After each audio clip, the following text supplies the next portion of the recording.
business owners that need mentoring. Please see us at tjnetwork.com. That's tjnetwork.com. I'm also the director of TribeWorks, so I appreciate everybody coming down. I know in this current environment, people aren't going out as much, and so we are very, very appreciative of everybody that comes to this event. Thank you so much.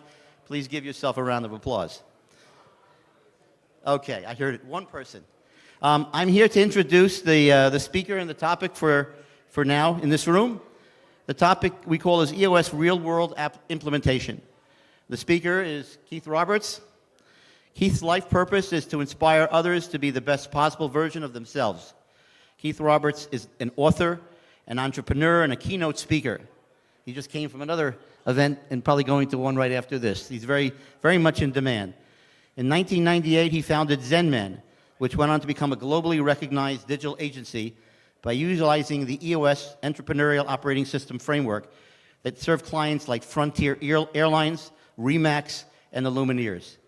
After 2 decades in the agency world, he made an intentional shift to stop trading his time for money and created an EOS companion tool called the Oak Journal to fulfill his personal why, which is really to help others to reach the fulfilled potential in their life. Keith regularly speaks to entrepreneurs, startups, associations, and enterprise organizations to empower them with the tools to achieve any goals. And Keith did not put down on his resume, but he basically also works with an organization of entrepreneurs where he's on the board in the local agency in Colorado. Is that it? And Colorado, and then also the whole U.S. West. Wow. So this organization has how many different members?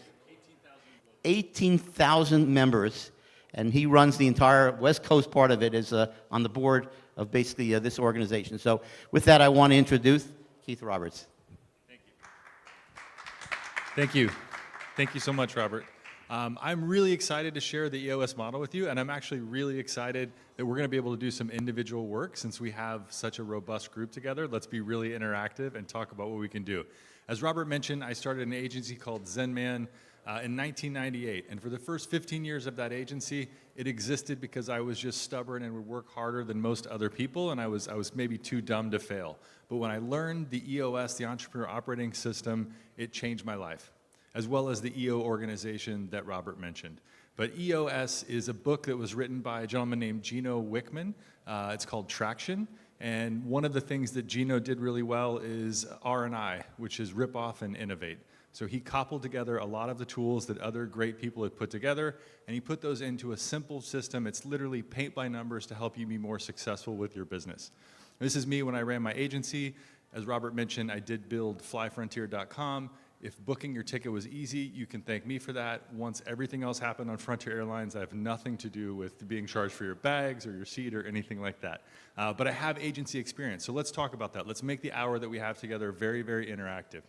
EOS is made up of these 6 core components: having vision, your data, processes, getting traction, issues, and they have a great tool called the IDS, Identify, Discuss, and Solve, that we're going to talk about, and then people, making sure that you have the right people in the right seats, and if they're not the right people, then you get them off the bus. So, vision. How do we have vision of clarity? One of my mentors, Warren Rustand, said that is the core component to being able to accomplish your goals, having clarity of vision. And with that clarity of vision, what I like to do is look out 10 years. Bill Gates says that we overestimate what we can do in a year, but we underestimate what we can do in a decade. So start thinking about your life in decades. And these are the 8 components of vision. It's the core values, your core focus, your 10-year target, that's your big, hairy, audacious goal, having a clear marketing strategy, and then you break that down into a 3-year plan, a 1-year plan, your quarterly rocks, and your issues list. And I'll give you some tools to help accomplish all of these. Core values. Core values is one of the things that most people, in my opinion, as a poker player, they have what I like to call table stakes. It's do the right thing, make cool stuff. And those are great generalizations, but are they actually your personal core values? And the tool that I would use in your organization, if you're coming up with your core values, is really simple. Simon, right? So Simon, who are the favorite people in your organization? Can you name a couple employees? Who are they? Cody Daniels. And what is it about Cody Daniels? And I would do this with everybody on the leadership team. Have everybody put Post-it notes together, write them, and then put them up on the board. And probably in your organization, multiple people would say Cody. So what is it about Cody that makes him a standout employee? What he says is what he does, and what he tells you, he will do. And Follow through? he honors what he says. Yep, integrity, or maybe he's impeccable with his word. Excellent. Are there any other components of Cody? He is also my right-hand man. So that's He's dependable. You can count on him. Yeah. So you have those, and it's emergent. And you're going to have these Post-it notes put up on a wall. I'm a big believer in Post-it notes and whiteboards. And you just, however many people put Cody, however many people said he's impeccable with his word, it's emergent that that's one of the core values that actually matter in your organization. You can do this same tool to come up with your personal core values. I think personal core values and family core values are as essential as your business core values. And when you have personal core values, one of my favorite exercises is, who's your hero? So we were talking a little bit earlier this morning, so I get to pick on you. It's Tzvi, right? Tzvi, who is your hero in the world? In my world, probably my grandfather. Your grandfather. What's his name? I'm named after, well, it's my great-grandfather. I'm named after. Okay. What? Herschel Tzvi. What is it about your great-grandfather that makes him your hero, somebody that you look up to? He was a Jewish, kid growing up in Europe when anti-Semitism was on the rise. He chased my dog as a kid. He was very, very strong and very persistent in his he was a survivor before he, moved to 5 different countries and built up a business for nothing. Yeah. So those things that matter to you about your great-grandfather, I would say, align with the things that are actually your core values. And the cool thing about once you get your business core values or your personal core values identified is they serve as a guiding light to keep you on your path. It's your compass to make sure you stay in the direction that you're going. It also serves as a decision-making filter. It's a great way when you're hiring or firing somebody to actually, do you measure up to our core values? And that's one of the ways with the EOS system that we'll get to where you actually measure somebody's success in your quarterly reviews. But having clearly defined core values. Actually, at my company, they were all over the wall. My core values were, we were a creative agency. And our first core value was quantitative creativity. Any project that we did for you, there should be a number that results in the work that we did, and that number should have a dollar sign in front of it. And quantitative creativity is not something that most creative agencies will tell you. The other one is process gurus. Another thing that most agencies don't have is a very clearly defined process. Reputation Guardians, we existed for 23 years in the world and we had a 5-star reputation. And it's not about when we did well on projects. That reputation existed because of how we handled things that went wrong. And I promise you things are going to go wrong within your organization. The other ones were Perpetual Karma. And I mentioned Reputation Guardians. And those core values were not only on posters, I had custom skateboards made with graphics around them that I gave to my employees. We embodied them in everything that we did. Core values are an essential component. The next piece is your core focus. If you have a bunch of people rowing a boat and half of the people are rowing the boat in opposite directions, you are going to make no progress. So by understanding your core focus, where you're pushing your organization forward, that's going to help you get there faster with less work, all rowing the boat in the same direction. And then a marketing strategy. How are we going to accomplish our goal? I like to have a guarantee, the 3 uniques, what makes your company unique, your unique selling propositions, and then what are your differentiators? What makes you different than everybody else? A 3-year plan. Once you have that 10-year plan, your 10-year vision, your big, hairy, audacious goal, how are you going to be 3 years from now? What is 1/3 of the way to accomplishing that goal? And it's really important to actually define measurables. I picked on the 2 guys in the front row, so I'd love somebody else to be interactive. Also, the one way to make sure I call on you is be on your phone during my presentation. I promise I will call on you. Nobody's making that mistake yet. But what is somebody's BHAG? And then let's break it down into a 3-year vision. We made eye contact, so I have to call on you. Thank you. Do you have a company right now that has a 10-year vision? Who has a 10-year vision in their organization? And be selfish. This time, like Robert mentioned, I just came back from Italy. Before that, I was in Turkey. I'm going to Denver after this. I will be a resource for all of you. You can email me, but let's be interactive and make the most of our hour together. So who has an organization? Yes. What is your 10-year vision?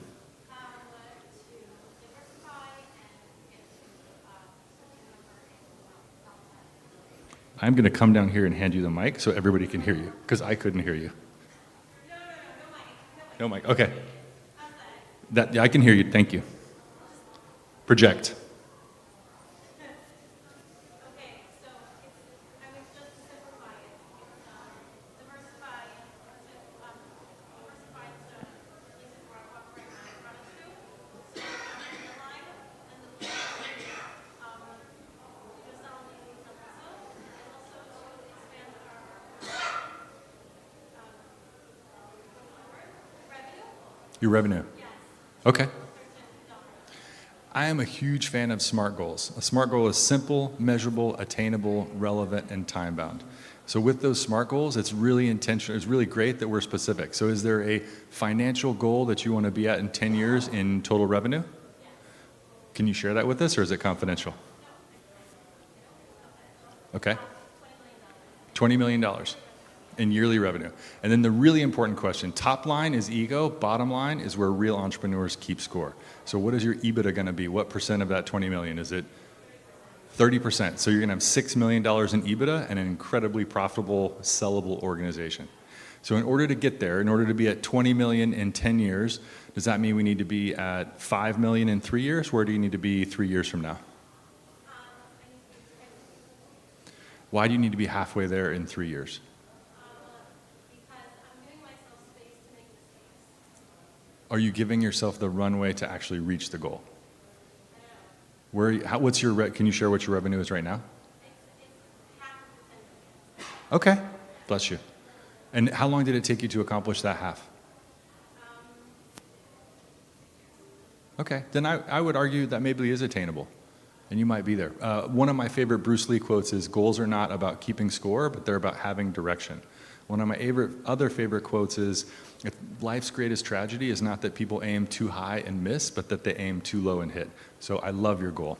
And now with that goal, on the 3-year, what are the measurables of success? Does that mean, in addition to revenue, is there a head count for employees? Is it we own our own office space? Is it some sort of brand recognition? What are 2 or 3 other measurables that make sense for you? Amazing. Congratulations. So that was the first measurable goal. And like I said, I'm giving myself to make mistakes because I've never done retail before. Yeah. I'm not even sure if it's the right time to go into retail. I still have to do more, research on it. But to get into, 1 or 2, big box retail or other online platforms and learn from them and then grow from there. I love it. And as Noah mentioned, the ability to pivot. So if you need to pivot on your path, you have the space to do that. What are the big box retailers? One of my mentors is a gentleman named Brad Feld in Boulder, Colorado. He's an incredible entrepreneur, has founded many businesses, and one of the things that he had me do was make a list of the 100 people that could help me accomplish any goal and to start to build relationships. So what are those big box stores that you want to be in? I guess I have to give a shout out to the TGE because they're one of my sponsors and they have been helping me since the beginning and provide mentors for people who are in that space already Amazing. and to help people by answering their questions. And they actually saved my business from what I always say is the greatest threat to every business, which is the entrepreneur. And so they saved me from myself, and that's what kept my business going right now. Amazing. All right. I'm not going to pick on you, but somebody else, I'd love to have, what's your 1-year goal back in the front? Yeah, where's your 1-year goal? Where are you going to be? To onboard, to have a monthly revenue of 15 to maybe 25,000. Monthly revenue of 20,000? 25,000? Okay, perfect. Yep, perfect.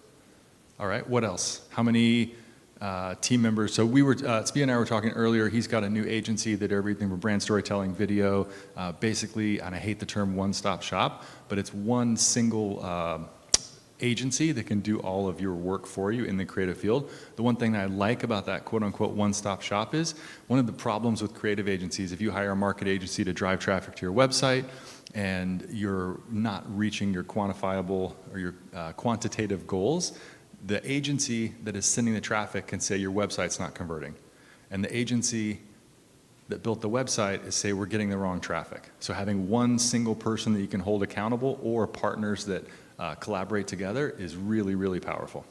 How many people do you need on your team? Is there a head count that you need to be able to accomplish that? Right now, we're 3 people. One on video, one on web and graphic design, one on social media strategizing, marketing, and posting. Okay. We'd like to start delegating so within those 3, I guess, categories of services that all our services fall under. We'd like to have probably at least 5 different people who we can delegate the work to. Are they FTEs, full-time employees, or are they potentially contractors or other uses? Contract-based. Most likely contractors. Okay. So that's totally easy to define and clear. You have those 5 contractors. We have 3 key employees. Give me one more measurable of success. Is it number of, do you have monthly recurring revenue? Is it MRR or is it project-based or a bit of both? Right now it's project-based. We actually literally started a month ago. So it's like we have our one client, which is great. But, likely the way we foresee our projection is that it would be, since it's contract-based work, we'll probably be making each project would have a certain price, and then Yeah. we would make set up a payment plan for each client. As a recovering agency owner, my one piece of advice to you is monthly recurring revenue. The challenge over the 22 years of eating what you kill every single month and having to go hunt every single month was challenging. The agencies that have the best exit and the least stress on the founders are those that have recurring revenue. That on the first of the month, those credit cards are automatically ran and the money just shows up in your account. And then everything that you do project-based above that is exceptional. The nice thing about your business model and what you're gonna be able to do is the MRR can come out of the project-based stuff that you do, whether it's service contracts, ongoing support. So MRR, that is the one thing I would, monthly recurring revenue. So Yeah. how meaning if we were to set up our model that it was like, since it's project-based and we set up payment plan, why is that different from? Because that has an end to it. So monthly recurring revenue is every month I charge you $3,000 to create X number of pieces of video content for your social media and marketing, and it just resets every month, as opposed to you're basically financing that service base, that one project that you're eating what you kill. You're just getting the kill over a few months rather than one at a time.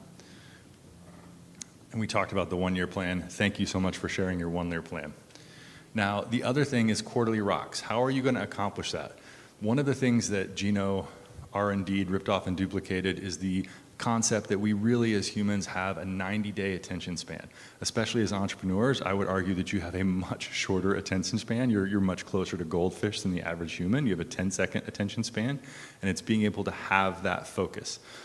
A half-built bridge does nothing. So stop starting and start finishing. And the way that you can do that is Gino calls them rocks. So everybody in your organization and the organization has 1 or 2 most important things that you're going to accomplish over the next 90 days. And when I get into the level 10 meeting, we're going to talk a little bit later about that structure. You report on the rocks. The beautiful thing about the EOS system is it provides accountability, autonomy, and transparency into what your people are accomplishing. And a quarterly rock, you set that 90-day goal. Every single week in the level 10 meeting, you're reporting either on track, off track, or done. And if it's off track, then it becomes an issue that the company is going to solve. You set these either in your yearly or your quarterly session.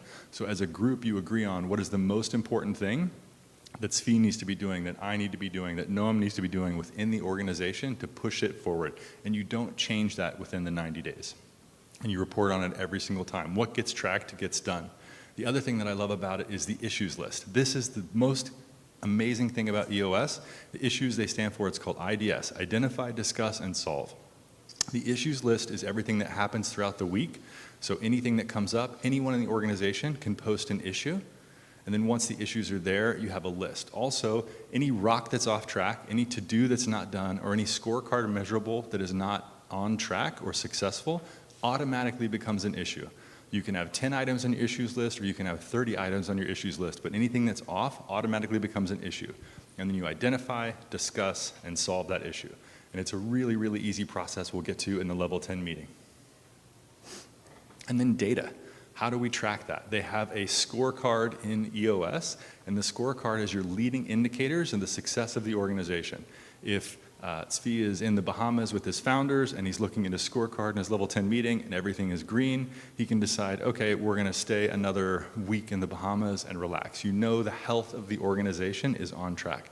And these should be leading indicators. So revenue is a great one, the money that you have in your bank, but what is the dollar amount that you have in your pipeline? What are the number of customer complaints that you have? What are all of the different measurables that your leadership team should be accountable for that you can be measuring? And then you track them. And the cool thing about this system is whether it's a number, it's a yes or a no, you track it and you see the legacy of it. So the tool that I use is called 90.io, and whether it's a number, a yes, no, or anything else, if it's off track, it's red. If it's on track, it's green. So you can actually very easily see how anybody in your organization is tracking along that. I see we have an EOS implementer in our midst as well. This is my friend we met a few months ago in New Jersey. If you need an implementer, I would highly recommend. All right, and then process. How do we accomplish what we're going to get done? You have to have structure in everything that you do. One of the struggles with a creative agency is it's not creative's strength in most instances to come up with a very detailed process. We're a little more of the other side of the brain versus engineers, and so it's easy for us to just sort of meander around and try to get things done. But if you go through the tool of actually seeing what am I good at that I love to do, what am I good at but I don't love to do, what am I not good but I love doing, and what am I not good at and I hate doing, you can actually push the things down that you don't excel at into the quadrant. And I actually found in my agency that I had a developer who loved coming up with process. He loved writing documentation. It was very, very counterintuitive, but until you have those conversations, you have no idea if you have those people within your organization. And then traction. This is how we get traction. All of these things put together are going to give you traction to push the organization forward. Okay, level 10 meetings. This is the magic of the EOS structure. Every week, same time, same place, starts on time, ends on time, same people in the meeting. If you are 1 second late, it is off track. And you start with this exact same structure. You start with a 5-minute segue, a conversation starter. I think EOS typically says, what's your business best and what's your personal best? And everybody goes around. If you have 5 people in the room, everybody gets a minute. If you have 10 people in the room, everybody gets 30 seconds. You get through this in 5 minutes. Every single component of the EOS level 10 meeting is very clearly defined. And if you go over, especially if you use the 90 tool and you have it up on the screen, it'll actually start flashing red and be in the negative. Hey, we're past this time. We're eating into our IDS time, which is the magic of the meeting. And once you do that, you run through the scorecard. So I showed you the scorecard. Let's say Tzvi has 3 items on there. It's kind of like sitting in the emergency exit row of the airplane. I would say, okay, inbound leads. And you would either say on or off, right? We just have to look at it, on or off track. That's it. If it's off track, it automatically becomes an issue. You click a button and it drops down into the issues list for that meeting. Everybody runs through their scorecard, and the leadership team, again, these are the leading indicators of the success of the business. And if you have departments underneath you, their scorecards should roll up to the information that the leader in that department would be conveying to the leadership team. Then you get into actually there's one I left off here, and that's the to-do list. After the scorecard, we run through the to-do list. And the same thing, I would say, okay, you were going to do 50 outbound calls, and it's done or not done. There's no, I did 49 calls. 49 calls is not done. It automatically becomes an issue. It might not be an urgent issue that we need to talk about, but there are no excuses. It eliminates all of that personal conflict out of it. You have that trust and respect within your organization, so we can just say, okay, not done. When we get to it, we can say, why was it not done?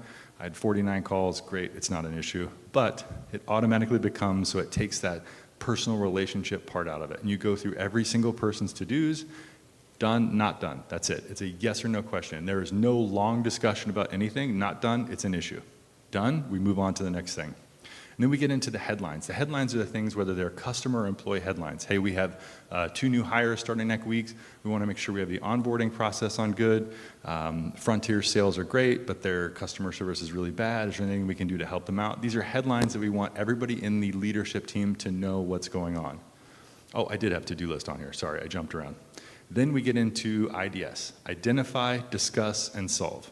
Now, you should have somebody, usually it's the integrator running your meetings, and we'll get into the accountability structure in a little bit.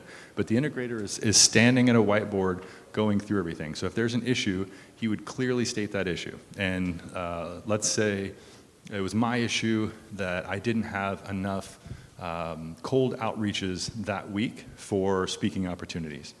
So if that was the issue, I would clearly state it. My issue is with Keith. You did not accomplish your goal of the cold outreach that you committed to doing, which is going to impact our revenue. And then we discuss it. So identified, and the clearer that you can identify the issue, the easier it's going to be to discuss and solve. And then this is really important. As you're discussing it, somebody is standing at the whiteboard. So one of the issues might be, I'm running out of potential people to reach out to. I would write that on the board. I didn't have capacity because I was traveling. Whatever it is, you write all of the issues on the board. The great thing about making sure that they end up on that whiteboard is that it eliminates politicking. If you have somebody that's just continuing to repeat the same thing, which my ex-wife does, and it was one of the issues in our relationship as far as communication, I could say, hey, you're politicking. Like you've said that to me 5 times. There's check marks next to this. We know that's it. We need to move on. We need to push the discussion forward to continue to be able to get closer to that solution. And then eventually, emergently, through the discussion, you're going to reach a solution. And that might be a rock that needs to be set, it might be an action that needs to be taken, or an action that needs to be stopped, it might be a new hire, but you're going to have the solution. And only once you've solved it, do you move on to the next thing. The other beautiful thing about the IDS structure in the level 10 meeting is, you only worry about the 3 most important things on your issues list. If you've got an issues list of 100 things, we're not stressing about 97 of them. This is the most important thing we need to solve, the second most important, and the third most important. And once we've checked off 1, 2, and 3, then we'll re-identify the next 3. It helps you really focus on what's important and not have that squirrel syndrome where we're meandering all over the place. This is also where the squeaky wheel gets the grease. Right? Be the person in the meeting, very much like the time that we have now. If you speak up and we do some work together, you are going to get more value from somebody that's on their phone or just taking notes. You're going to get interaction, you're going to get solution. And then the last part is closing. And once you reach 60 minutes and it's counting down, we don't go 65 minutes in IDS. The level 10 meeting doesn't end up going 120 minutes. We solve it. Once we get to the closing, we do 3 things. 1, are there any cascading messages? Is there anything from the meeting that we just had that needs to get conveyed to the rest of the team, or maybe even to our customers? And then we recap the to-do list, and this is very much the exit row. You, Simon, you are going to do this. I need a verbal yes. Everybody says yes, and they commit to it. And if it has 5 to-dos, I'm going to get 5 yeses out of Simon before I move on. And then the last thing is we actually rate the meeting. On a scale of 1 to 10, what was this meeting to you? Was it a 10? Was it a 7? Was it an 8.5? Are you one of those people that's going to go, it's 8.1257 and really mess up my math and make it hard on me? But you give a reason why. If it was a 7 for you, I want to know, hey, it's because Keith pulled out his phone twice when we were on this meeting, it's a tech-free meeting, or Simon showed up 2 minutes late, we had to stop in midway through, somebody's phone went off. What are the things that distracted you? And the powerful thing about this is we're all individuals, and our idiosyncrasies, the different things that bother us are different, just like our different love languages. So if we know what makes a perfect meeting for Asher, then I'll be able to make sure next time, hey, I can't come 2 minutes late. He gave it a 5 because we started 2 minutes late. These are the things that really, really matter. Any questions about, yes, the level 10 meeting? How does the business, our previous successful meetings have primarily utilized time zones, different, they don't necessarily work together, you know, they don't have any interactions with other, See, how many people are on your leadership team that are full-time employees? 2 people? So those are the 2 people that would be in your level 10 meeting. Yeah, that's it. Level 10 meeting at the beginning of the organization is really just your leadership team. As you've been going, and what would you say? Is it maybe like 6 months in, a year in, that you start doing level 10s beyond the leadership team? In terms of pushing it down to the Yeah, pushing it down. It's really at whatever speed the team wants to go, but I would say usually it's at least, a few months in the leadership team, so 3 to 6 months. Yeah. I would say, at least before you migrate that down. Yeah. So you would have your leadership team with the 2 leaders that would run that, and then 3 to 6 months in, or whatever the freelance leaders, whoever manages the freelancers would then start running a level 10 meeting from them. And eventually the same technique trickles down to all the different departments within the organization, and that's how I would recommend doing it. Yes. What are you thinking, sir, behind you? I just want to add one thing. So most teams are having meetings already. So Right. it's not like you're not having meetings. It's just about providing a different structure and a framework for meetings. You probably are active meetings. So in terms of adopting the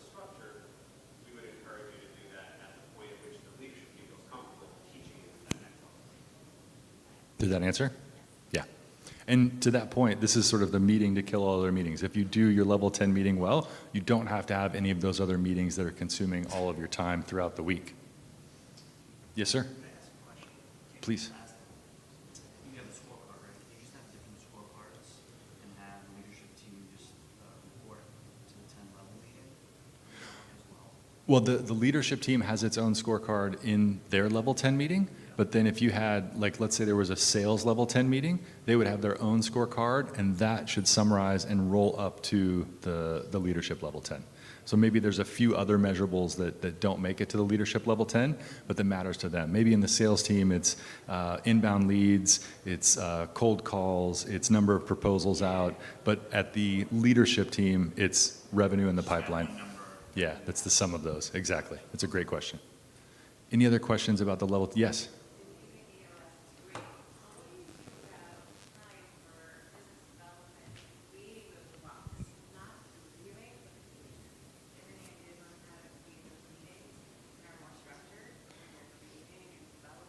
Oh, the creation of the rocks? Yeah, there's two things that you do. One is when you first start implementing EOS, you do, it's called the Vision Traction Day. So it's a 2-day meeting where you come up, with your core values and all of those, and you set your first rocks. But then there's also a quarterly meeting where you do a huge part of IDS, and then you set those new rocks. Evan, please don't hold this against me. The one thing that I do slightly different than EOS Pure, in EOS Pure, and correct me if this hasn't changed, you set your rocks as one of the first things, and then you get into your IDS. I think you have to do your IDS to be able to set effective rocks. So it's just a tiny, tiny tweak to Geno's structure, where after you do your issues list, before you leave that quarterly meeting, the leadership team has their rocks. So the question, again, we do it not quarterly, we do it on thirds, just so we know our calendar, based on the third of the year. The question that I have is for those that were managing us, they should have that same concept for development of the concepts of the rocks, like how to create implementation of social media strategy or whatever it might be. They should also be doing their own. We haven't set that up. I would actually push those down. The one challenge that I've run into at the agency is the rocks that the team set might not be aligned with sort of rowing the boat in the same direction. So my leadership team pushed those rocks down. When I was running Zenman, if we needed a new website, I didn't need the developers and designers to decide this is the most fun thing that I want to do is create the new Zenman website. We would push that down to them, and then we would help them set SMART goals and make sure it's accomplishable. Yeah. I'm thinking about the practical aspect when you're hiring an outside developer, correct? You're not always on your own schedule, it's on their schedule. They don't want the answer tomorrow, and that team needs to decide. So you're popping in a new meeting, like that's what I'm saying, like there are certain decisions that are being made. Social media strategy, right, you know what I'm saying? I don't know if I would actually, well, I mean, you could have a meeting specifically about that. So maybe in the level 10 meeting, you would say, hey, we need to break out, we need to spend half a day or 2 hours, and we want to come up with the social media strategy for 2024. What are the channels we're going to be on? What's our frequency of posting? What are the themes that we're going to do? So it is possible to have other meetings throughout the organization to accomplish those goals. Yeah, and that would be a great example. Same thing with the website. The website, we didn't come up with the user flow, the calls to action, the messaging, all of those things in our level 10 meeting, but we did come up with the fact that there was a to-do to schedule a meeting to do our website kickoff call. Yeah. Yes, sir. Is meeting too often not beneficial? Yes. Meeting, death by meeting is a painful way to die. A million cuts. Absolutely. Any other questions about level 10 meeting? Yes, Simon. Asher, sorry, Asher. I couldn't see your name tag. Implemented this in-house. Or do we do this ourselves? I'm not familiar with the EOS framework or whatever. There's an 80-20 rule. So I used what's called an implementer. Evan is actually an implementer. So there are people that come in and help your leadership team accomplish this. And usually your implementer, you would work with, I think it's 7 sessions, is that right? 7 to 9? Depends on what the team needs. Yeah. Typically, it's usually about a 2-year term, but Yeah. 5 sessions a year takes about. Yeah, and we held ours for a couple extra after graduation to make sure that we could take the training wheels off the bike and still be going. The 80-20 rule is the growth, and if you look at some of the statistics, and I promise you Evan can share these with you on a breakout, if you look at the stats, whether you self-implement or implement yourself, about 80% more success if you do bring in an implementer and can have somebody that can really teach you the structure. So they come in and they help you set the vision, the core values, and really decide that 10-year, 3-year, 1-year, your unique selling propositions, what's your organization's guarantee, your marketing strategy. And the implementer, you really want to find the right one for your organization. My implementer was a man named Chris Halberg, who his first job when he was 18, he worked at a maximum security prison because he thought it was cool he could get killed at work. He was really good at making changes within the organization and sort of blowing things up, but his level of emotional intelligence was about as deep as a puddle. Please don't tell Halberg I said that. I know you know Chris. There's another woman in Colorado that I recommend, Rachel Downing, that has a very high level of emotional intelligence, but she ran a creative agency also. So you really want to find the right implementer that works for your organization. There are literally hundreds all over the planet that can help you do this. I'm a big fan of bringing in an expert to help you do it, and then you know, sort of once you get to that pace, then you don't need it. I use an implementer for Zenman. Out of Zenman, we birthed another agency because as Zenman grew up and we stopped doing an orthodontist website or a restaurant website, and we started doing Rockstars and Remax and Frontier, we actually outgrew our original customer base, and in 2015, we sent almost $1 million in work to other agencies. And we got a small finder's fee from some of them, but in our vision meeting, we're like, that's kind of dumb. We're only a $2 million agency, and we just sent what would have been 50% growth to somebody else. So we started a sister agency, and then the really powerful thing about this, once you mastered this structure, is we used EOS from the beginning. So before we were an official company, before we had our first client, we had that clarity of vision. We knew where we wanted to go. We had our core values, one of which was big brand knowledge. So hey, big brother Zenman works with these incredible companies. We're under the same roof. If one of our developers or designers has a question, they can go talk with somebody that worked on the largest real estate website in the world and share that big brand knowledge. So that is one of the benefits. And then I didn't use an implementer for Bigfoot because I'd already used Chris for 2 years, and I've started 3 other companies using the same structure and sold both agencies at this point. So I cannot speak highly enough about this. I am not an implementer. It's not what I do for a living, but this process has absolutely changed my life. And I can tell you from experience, when you abandon the process, it's incredible how quickly things can deteriorate. Any other questions about the level 10 meeting? All right. Identify, discuss, and solve. So we talked about the IDS a little bit. That is how you go through that 60 minutes of the meeting. The next part I want to talk about is people. Making sure you have the right people on the bus and they're sitting in the right seat. And this is the overall structure that they have. It's the accountability chart. At the top, and probably everybody in this room, is a visionary. The visionary comes up with the big ideas. Usually they're the patriarch of the organization. They're the face. They come up with big relationships. They probably founded the company. And they're probably not good at follow through. Usually a visionary has that shiny object squirrel syndrome. They easily get distracted.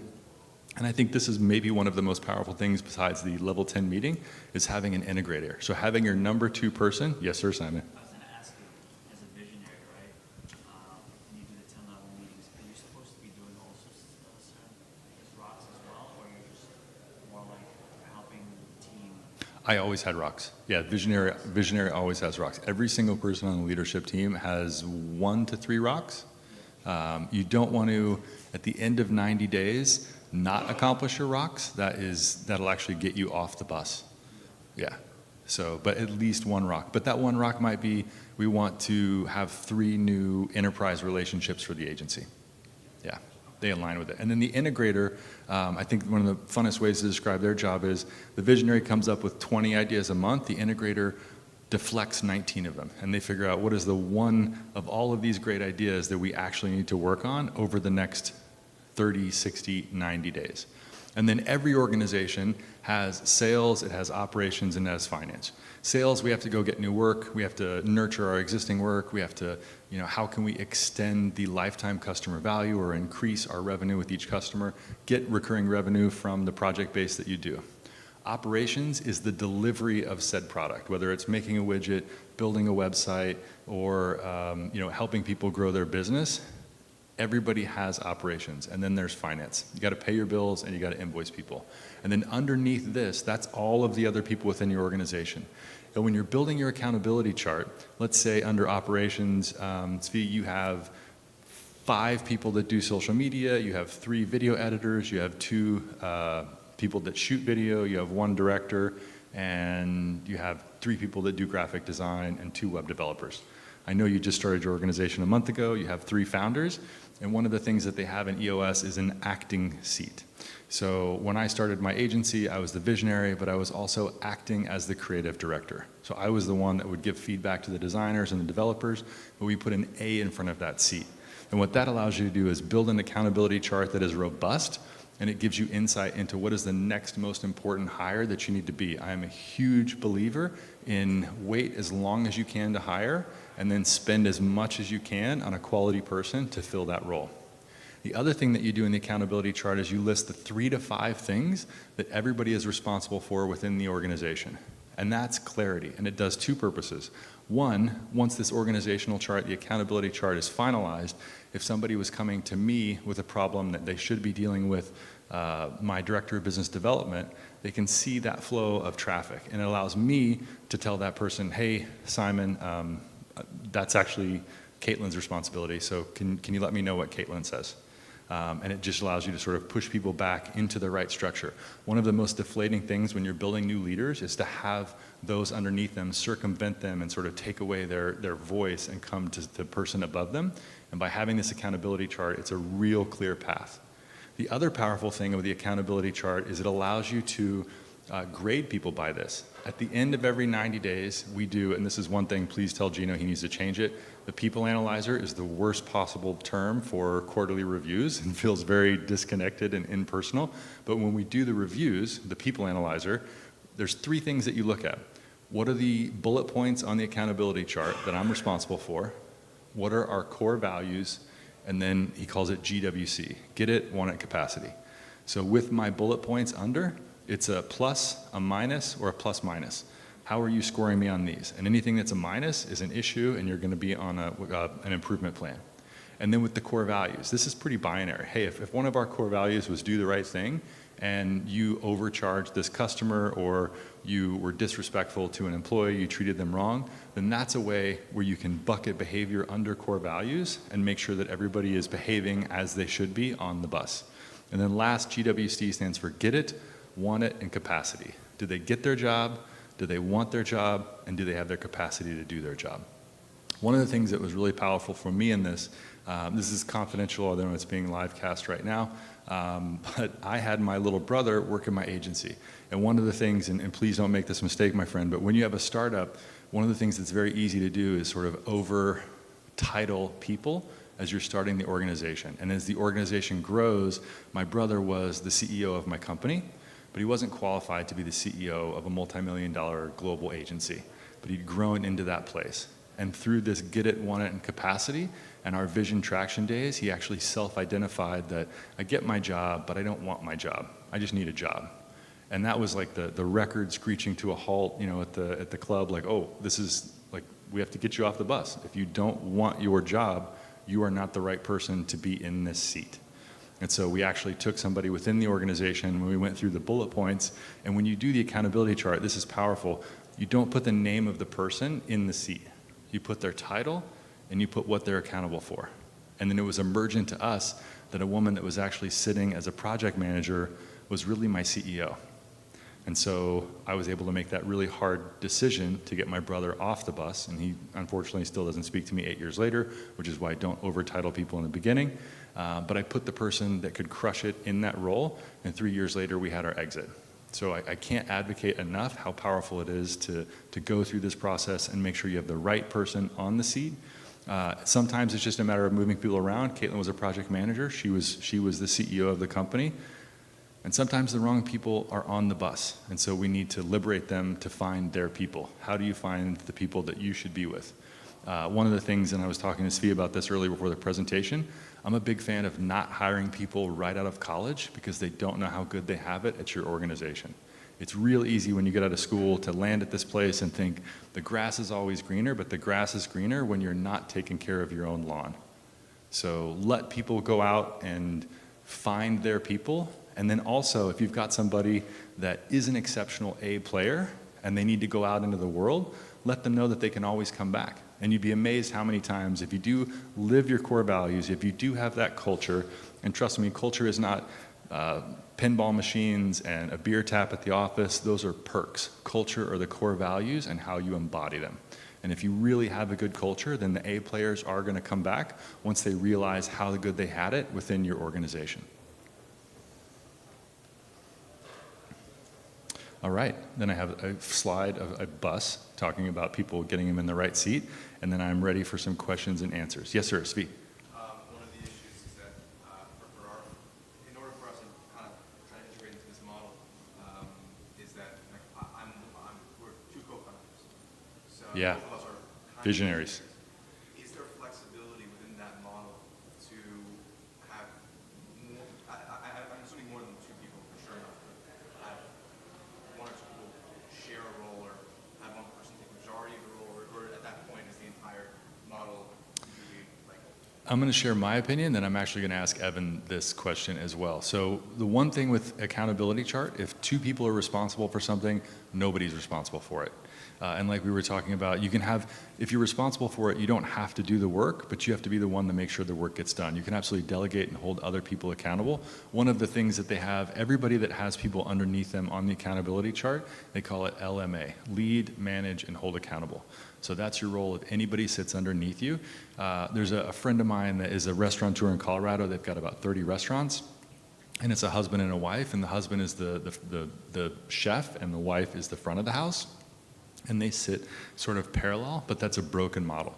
Pure EOS would be one of you would be a visionary, the other would be an integrator. And what I would recommend, and then Evan, I'm very curious your thoughts on this, is don't put anybody's name in those seats, but do EOS pure. And what are the responsibilities of the visionary? And what are the responsibilities, those 3 to 5 bullet points of the integrator? And see if one of you naturally fits in that other seat. It's an ego thing if you need to be a visionary over an integrator. And again, EBITDA is what matters. Top line is ego. So what's the best thing for the organization? And if your partnership is the same as far as equity, decision making, it doesn't mean that the visionary has more decision making ability than the integrator. In fact, one of the things that was my biggest weakness at the agency was I would give work away like crazy. I would give away hundreds of thousands of dollars of work every year. And so even though I owned the company, my CEO, her no trumped my yes. So if I wanted to do a new website for Colorado Special Olympics, it's amazing. We support that organization. We've worked with them in the past, but we didn't have the capacity to do it, and she saw that as a threat to the organization, that we would be hurting on cash flow, we might be able to not make payroll. Her no would trump my yes. Hold on one second, and I'm going to come to you. What do you think, as an implementer, about that sort of two visionary model? So, as you said, it doesn't work. You can try it and learn that on your own, or you can follow the structure that actually will work. And the reason why we do structure first, people second, is because you want to be clear on what the function is. And then, like you said, there's 5 major roles of that seed. And once you're clear on what the function is and what the seed entails, then we can put people in seats based on what they are best at, what they Yeah. can consistently execute on, what they love to do. You can put people in seats based on their unique ability. Dan's all the term there, right? But you can make sure that you're helping them succeed in the best way possible. But one thing I would just also add is there is a crystallizer assessment on Rocket Fuel University, completely free. So you can actually take that. It's a quick questionnaire, about 20 questions, and see how visionary you are and how integrator you are, because sometimes people think that they're one or the other, and then when they actually take that quick assessment, they learn that, you know, they're more inclined to be one or the other. It's not that anyone's 100% this or 100% that. It's where can we put people in seats that they can help the organization best. Can you repeat that source or Crystallizer assessment on Rocket Fuel University. Rocket Fuel University. Yeah, Rocket Fuel, Traction was the first book, and then Rocket Fuel is one of the other books that Gino's written. I would also, the fact that you have an expert implementer in the room with us. I use this. I'm not an implementer. I use this to run and to start a few businesses, but that's actually what he does for a living, and I know for a fact he's exceptional at it. So maybe grab him for a minute and say, hey, here's what my organization does. What would you think would be the right bullet points under our visionary and integrator roles to help define that? The sense I'm getting is that it's, again, more than the fact that it's less about ego, it's more about delegating the right roles to people who fit that Yeah. criteria. Yeah. So the role, meaning from the perspective of the role, to start with the roles, it's the roles, not the people who fit. Meaning, you look at the role and what, like you said. Responsibilities, yeah. Right. It's like, I'm like, One more thing I'll just add, just a shameless plug. I'm giving a 3:30 workshop, so if you want to dig more deeper into that, I'm happy to. 3:30. Thank you, Evan. Hold on one second, because Simon, did you have a question, or did we answer it? Yes, I had a question. And then we'll go right there. Before, you couldn't answer it at the time. I wanted to ask, so I'm looking for an integrator.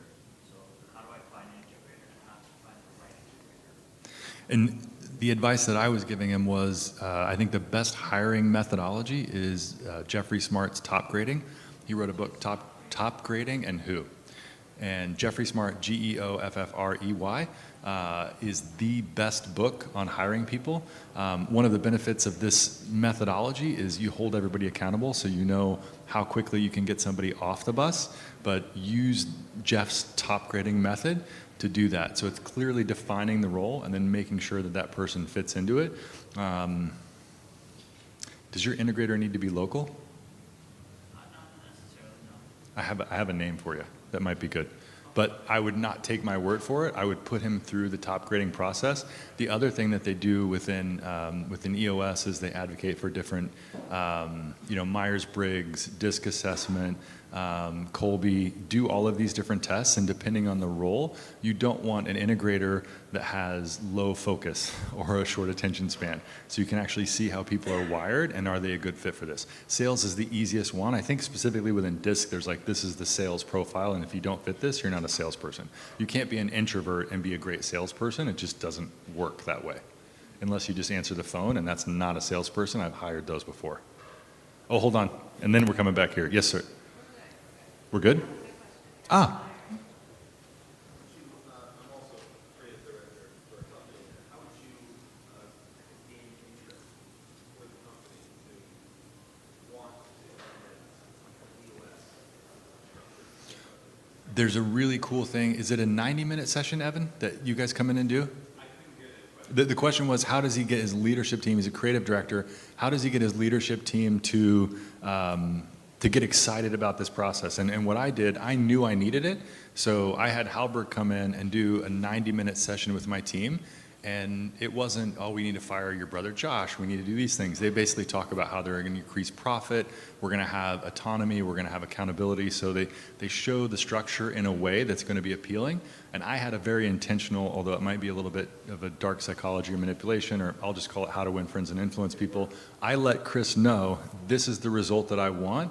These are my concerns. So please make sure you address these concerns in a way that's going to attract rather than repel my team to embrace this methodology. And after that 90-minute session, when he left, everybody's like, oh, we need this so much. So a little bit of the sales and marketing, but you're a creative director, so I think you're going to nail this. Even before that, though, before them coming in with the 90-minute pitch, are there any videos, like YouTube videos? A plethora of YouTube videos. And actually, Evan, could you, in your session, share maybe before that, just share some of those videos with the group? Yeah, and just one more thing. That 90-minute session that he was talking about, myself and any other EOS implementer would be happy to give you a completely free 90-minute meeting with your leadership team to walk you through the model, help you understand it better. So you can watch all the movies you want. We can get a movie version in real time where you can ask questions. Yeah. Because you can't ask YouTube a bunch of questions. The other thing that's really powerful, and I've gotten the 2-minute warning, so I do have to wrap up, and it was 2 minutes ago. They have a money-back guarantee. So one of the things you identify is a guarantee, but if you work in an implementer, at the end of that day, you're like, you know what? You didn't deliver. You don't hand them a check. So that is a great way. A money-back guarantee on any product or service is a heck of a good sales technique. One more question, then we're going to wrap up, or we're done. Thank you, everybody, for your time. It was an honor to be here.